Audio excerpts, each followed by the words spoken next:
এগুলো কি সব ভিজা কমর পর্যন্ত? আপনারা কি পানি তুলতে পারছে, ধান তুলতে পারছে?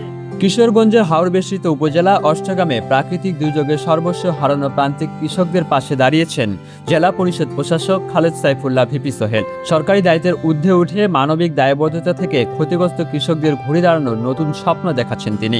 সাম্প্রতিক শিলাবৃষ্টি ও অকাল বন্যায় অষ্টগ্রামের বিস্তীর্ণ জনপদে কৃষকের স্বপ্নের ফসল মিশে গেছে মাটির সাথে।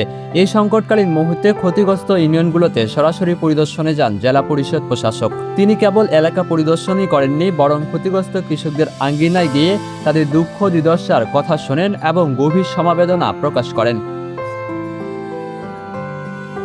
অনেক কষ্ট হচ্ছে। কষ্ট তো পানিতে ধান কাটলে এটা কি অনেক দূরে না? আরো কি পানির নিচে ধান তলায় আছে? এখন এটা কি করলে পরে আমরা এটা থেকে এখানে আপনাদেরকে মানে তাড়াতাড়ি তুলানোর ব্যবস্থা করা যেতে পারে, ধানগুলো যাতে সেভ করা যায়? এটা সেভ করার মতো তো ব্যবস্থা এখন বর্তমানে নাই। আপনারা জানেন কিছু? মানুষ তারা কোনো তো কাঁপতেছেন ভাই রে আল্লাহ।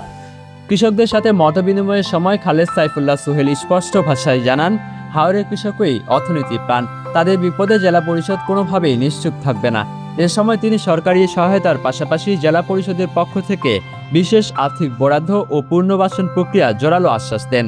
হাওরের বুক চিরে যখন হতাশা নেমে এসেছিল, তখন প্রশাসনের এমন সরাসরি উপস্থিতি কৃষকদের মনে জোগাচ্ছে নতুন আশা। প্রকৃত কৃষকদের কাছে দ্রুত সহায়তা পৌঁছে দেওয়ার মাধ্যমে অষ্টগ্রামের কৃষি অর্থনীতি আবারও সচল হবে, এমনটাই প্রত্যাশা স্থানীয়দের। সব দাবি করেছে খাল কাটলে এগুলি সমাধান হয়ে যাবে, আর এই খাল কাটাই আজ থেকে 50 বছর আগে জিয়াউর রহমান স্টার্ট করছিলেন, আর তার সন্তান সেই কাজটা করছেন। আপনাদের সেই সন্তান আমাদের প্রধানমন্ত্রী, উনি খুব তাড়াতাড়ি কিশোরগঞ্জে আসবে, এসে আপনাদের সমস্ত খাল কাটার বিষয়গুলো দেখবেন। মাহমুদ বিন মারুফ, নিউজ ডেস্ক, ডেইলি সকালবেলা।